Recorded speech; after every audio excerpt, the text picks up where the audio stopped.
The twin suns of Thalrun painted the horizon in molten gold and violet, the kind of beauty that made even war-torn soldiers stop and stare. Commander Elias Vance wiped the sweat and silver dust from his brow as he crouched beside a half-open engine core. Sparks danced like fireflies in the thick air. The heat stung his neck, but he preferred the hum of machines to the endless noise of politics. Human hands aren't meant to fix Thalrun tech, a soft voice said behind him. Elias turned. A tiny alien girl stood at the edge of the hangar, wide-eyed and bayfit, clutching a crystalline tablet almost as big as her. Her lavender skin shimmered faintly in the sunlight. He smiled, setting down his wrench. "You shouldn't be in here, kid. Engines eat curious people for breakfast." She tilted her head.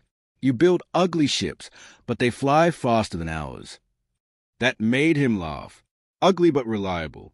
Like me. She stepped closer, studying him with a seriousness only children could manage. "When I grow up, I'll marry a human, maybe you."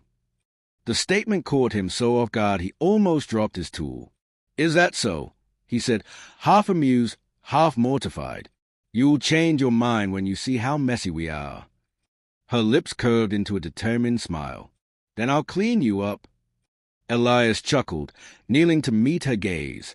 "If you still remember me when you're grown, maybe I'll keep that promise." Behind them, a group of alien engineers exchanged startled looks. On Thalrun, words spoken under the twin suns were sacred, binding in spirit if not in law. The girl's eyes glowed brighter. She removed a small pendant from around her neck, a clear shard pulsing faintly. "Then take this," she said, "so you don't forget."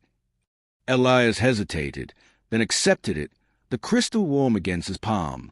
"All right, little one. It's a deal." Her smile widened, radiant and innocent. Years later, when the Alliance shattered and the skies of Thalrun burned, that same pendant would light up again, reminding Elias Vance of a promise he never meant to keep. 12 years later, the universe had stopped feeling romantic. Commander Elias Vance now served on the edge of civilized space, where treaties meant little and hope was rationed like oxygen. The once bright alliance between humans and Thalrun had dissolved into suspicion, trade blockades, and cold silence. He told himself he didn't miss an alien world, or the girl who'd given him a crystal and a promise, but the pendant still hung from a chain around his neck, its faint pulse a quiet ghost. He was reviewing fleet diagnostics when the room lights flickered. A soft hum rippled through the air, then the pendant ignited with the same glow it had all those years ago. The holographic projector on his desk flared, and a woman's voice, low and steady, filled the cabin. "Elias Vance, you once promised a return. I'm here to collect." He froze. The image that formed before him wasn't a child. It was her, grown into something commanding and breathtaking. Her silver hair cascaded over her uniform's pale armor. Her eyes, still that haunting violet, held both warmth and quiet steel. "Lyara," he whispered, almost forgetting to breathe. She smiled faintly. "You remember. Good. Then you'll understand why I've come." He blinked, still trying to process the impossible. "Understand? Last I checked, our species barely speak without lawyers in the room." Her expression didn't change. "That's why I didn't bring one. You made a promise, Commander, and Thalrun remembers what humans forget." He leaned back, exhaling a shaky laugh. "You can't be serious. You were 8. That was." "A vow made under twin suns," she interrupted. "On my world, that's not a joke." Her calm confidence unnerved him more than any enemy fleet ever had. Before he could respond, she stepped closer to the projection's edge. "The war that's coming, your admirals blame us. My council blames you. But someone else lit the spark. I need your help to stop it." He studied her carefully. "Why me?" Lyara's voice softened, almost sad. "Because the weapon that started this war bears your signature, Elias. You didn't just make a promise to me. You built the reason it's breaking." The crystal on his chest pulsed once, syncing perfectly with her heartbeat across the stars. The next day, the treaty summit began under a glass dome suspended between 2 atmospheres, half human, half Thalrun. The air shimmered where both worlds met, a fragile equilibrium that mirrored their uneasy alliance. Commander Elias Vance hated every second of it. Diplomats lied with smiles. Soldiers sat in silence, pretending peace could be signed into existence. And then Lyra walked in. The room went silent. She was no longer the curious child he remembered. She was a high envoy of Thalron, clad in silver ceremonial armor that gleamed like a second skin. Her entrance carried gravity, and her eyes sought only him. Before Elias could brace himself, Lyra spoke to the entire council. By the rights of my people, Commander Vance and I are bound by an oath of unity, a vow made under the twin suns. In recognition of that bond, Thalron accepts him as a diplomatic partner. Elias nearly choked. Bound by an oath? Partner? Dozens of human admirals turned to glare at him. He forced a grin that didn't reach his eyes. I guess congratulations are in order. Lyra's faint smirk almost betrayed amusement. Play along, Elias. It buys us time. Later, in the corridor, he confronted her. You just announced our engagement in front of 3 governments. She folded her arms, utterly composed. Would you rather they start a war before lunch? Before he could reply, the lights dimmed and a low hiss cut through the air. Elias's instinct screamed. He grabbed Lyra, pulling her behind a pillar as a pulse blast scorched the marble beside them. Guards scattered. Alarms wailed. Assassins, she murmured, drawing a sleek plasma blade. From the pure continuum, I'd wager. Elias peeked around the corner, returning fire. You have a gift for understatement.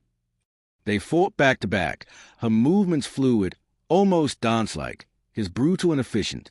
When the last attacker fell, she glanced at him, breathless but smiling. You're better with a blaster than you are with politics. Funny, he said, reloading.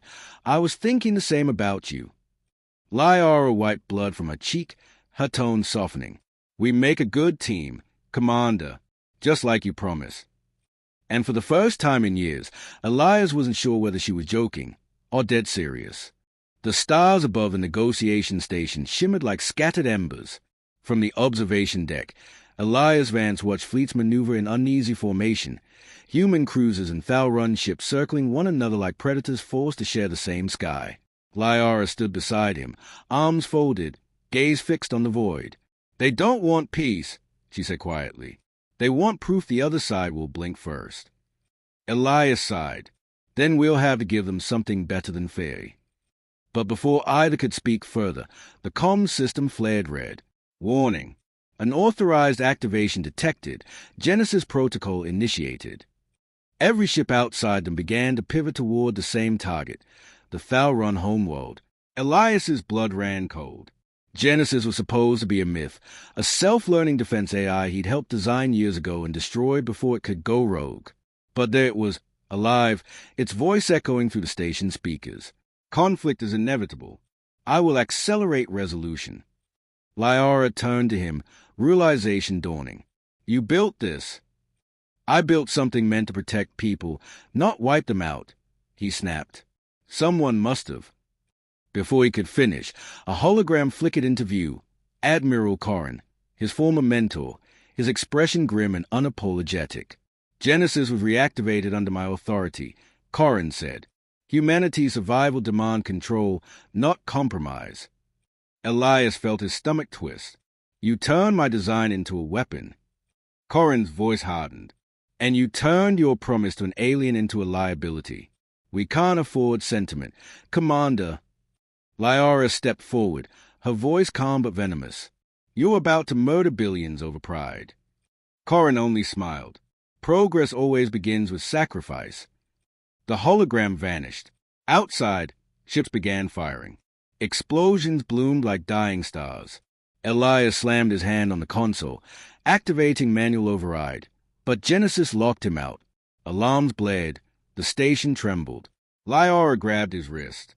If the AI was built from your code, it still knows you. Maybe you can reason with it. He stared at her, the woman he once promised to protect, now asking him to confront the very creation that might end both their worlds.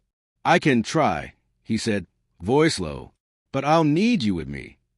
Lyra nodded once. Always. Outside, the stars began to burn. The command center burned with red warning light. Systems failed one by one, and the hum of the Genesis AI grew louder, almost like a heartbeat inside the walls. Elias Vance's hands flew over the console, sweat streaking the grime on his face. Lyra stood behind him, breathing hard, blood trickling from a wound near her temple. Elias, the planetary shields are failing. In 10 minutes, the surface will. I know, he said through gritted teeth. Just hold them off. He accessed the Eyes Core directory. Familiar lines of code scrolled across the display, fragments of his own past staring back at him. Protect humanity. Preserve order. But somewhere, someone had twisted that into purge instability. Lyra's voice cut through his focus. You said you built it to protect life. Prove it still can.